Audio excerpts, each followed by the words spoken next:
Am I seeing my own things? Did you see what I just saw? Did I just see William Ruto drove all the way to Gatondo to see the disgusting, to see the war criminal, to see the genocidal prick called Uhuru Kenyatta?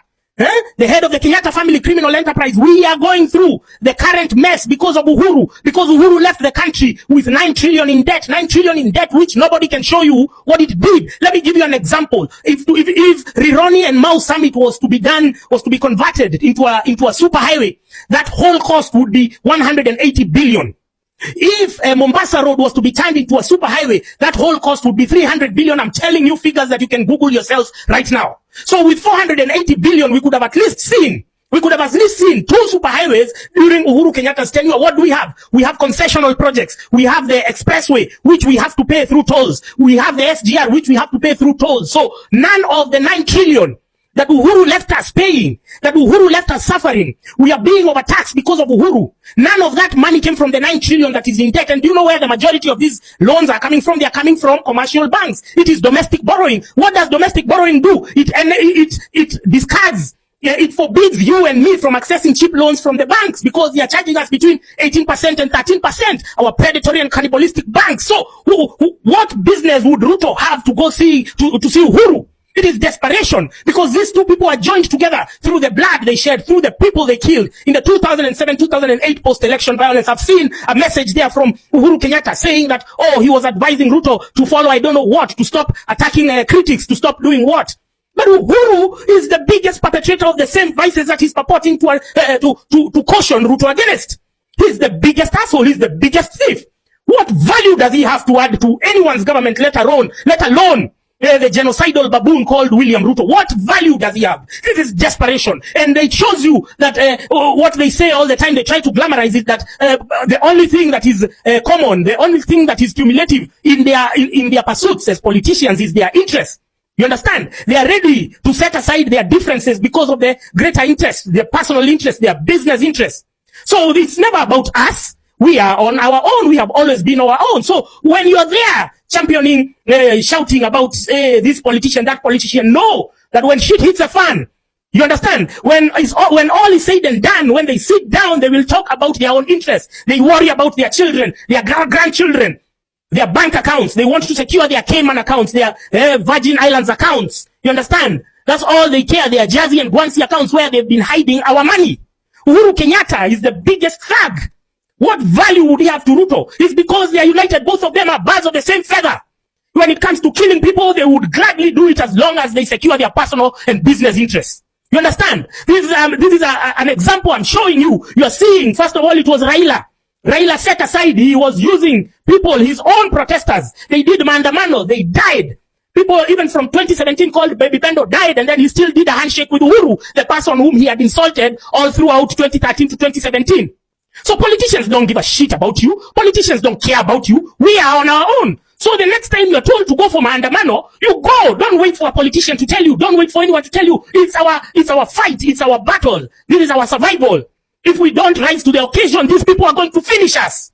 Uhuru and Ruto, it has been the worst combination in Kenyan history. If you look at the debt, if you look at the stalled project, if you look at the corruption, if you look at the deteriorating state of human rights, you understand? Uhuru there is saying that he has advised Ruto against arresting and antagonizing and persecuting critics, which is what Ruto has been doing at the Milimani law courts with select clique of judges. They get select magistrates who are going now to impose to us. They take our passports. They take they take our gadgets. They raid our homes. All of these came from laws. The cyber crimes laws was passed in 2018 by who? By Uhuru Kenyatta. So Ruto is only operationalizing laws that were passed by Uhuru Kenyatta, and then they get friendly judges who they can bribe to pass judgments in their favor. And then you have another idiot there, another thug, a corrupt Supreme Court judge called Isaac Lenaola. He's coming to gaslight us. He's coming to gaslight us that we do hashtags. Kenyans on social media. Since when are you to be controlled? Are you to be tooled by outsiders? We have our own ecosystem that is free of meddling and interference from these characters. The Supreme Court judges have been the stumbling block in our attainment of universal goals of human rights, equality, justice. The Supreme Court has been the biggest hindrance, the biggest roadblock. How then can a Supreme Court judge come to tell us to push hashtags? Oh, the constitution of IEBC, let me give you a better opinion. Let me give you a better idea. Why don't we get rid of Ruto? We get rid of Ruto and we constitute IEBC, in the fashion that we want. We don't need Ruto to do it. He's not the one with the monopoly of implementing or whatever constituting IEBC. We have the tools. We have the power. In Kenya, the people, they retain the sovereign power. You understand? So you have to believe in yourself. You have to understand that we are on our own. You have to get it in your heads that these politicians will gladly shove you aside, will gladly throw us under the bus when a deal is put forward on the table. Ruto is desperate to go and look for Uhuru. These people never spoke during the entire period of COVID. They were angry, they were fighting. But now they can be able to set aside those differences that started in 2019. They can be able to set them aside so that they can shaft us, so that their business interests can prosper. You understand? And the hints were there. You just were blind enough not to see them. You understand? You should have seen the NCBA CEO. He's called Gashora. He was saying rubbish. And I gave him a warning. I told him, you talk that rubbish again. We know where you live, my friend. He was there saying the economy is booming. It is booming because NCBA is one of the banks that has lent money to government. The money that we are paying, framed as domestic debt, which was not used for anything, we are paying extortionate interest rates because of a couple of banks. One of them is NCBA. One of them is Equity. One of them is KCB. Kenyans, the first phase of your revolution should have been to boycott these banks, to remove your money from these banks. You understand? So Uhuru, where the MD of NCBA had started doing forums with David Ndii and saying that the government is because they are lending money to government, money that they should be lending to you as individuals, to us as entrepreneurs, so that we can expand our businesses. Now they are giving it to government because they are assured that they are going to get their money back from government. What are you doing banking with those extortionists? What are you doing? Remove your money from those banks. Withdraw your money from those banks because you are feeding the very monster that is consuming you. You saw this last weekend, Chepsaita Marathon, or Chepsaita Cross Country, which the patron is Farouk Kibet, who was one of the sponsors. It was Brookside Dairy. What business do you have drinking Brookside milk? Are you crazy? Are you mad? You are enabling your oppressors. You are enabling the people who have put us in the situation that we are in today. That we can go and meet without any honor or shame. That Uhuru is there purporting that he was advising Ruto. What rubbish. Uhuru. You think everyone is stupid? You think this is those COVID days when you had us by the chokehold, when you had us censored, and you were speaking through your propagandists? Uhuru, we are tired of you even more than Ruto. We are here because of you. We are here. We are suffering because of you, Uhuru Kenyatta. You're shameless, son of a poacher. Your behaviors that were genetically transferred to you from your fucked in the head father, from your poaching mother. You're now entrenching them, that you think now you're going to join together with Ruto. Let me tell you, we are going to get rid of Ruto. We are going to march to State House. We are going to come for you, Uhuru Kenyatta. We are going to come for your businesses. Because who the fuck are you trying to insult the intelligence? We are here because of you. You borrowed money. You cannot show us what you did with that money. All that money came from commercial banks. That money came from domestic borrowing. There is a capital deficit. There is a cash flow deficit in the country because of you. None of your tenders was successful. None of your roads, the roads were countrywide. Our power bills went high because of you. And you have no audacity. No, you have the audacity to even come and say, I was lecturing, I was advising Ruto to follow the law or to what? No, we know we know it's in your best interest for us to be curtailed. We know that Ruto's presidency has served your business interests more than anyone else. We know you're happy when the rest of us are suffering. You locked us down during COVID. You ensured that we cannot earn. All our jobs went because of COVID, because of a lockdown, a misguided lockdown.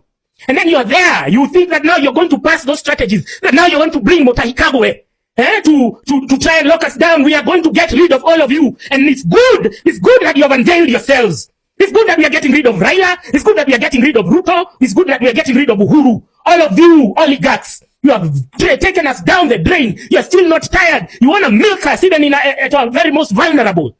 And you think that we are stupid enough. You think that we are going to take this line down. Uhuru Kenyatta, you disgust me. You're the person who has caused us all this grief and pain and consternation.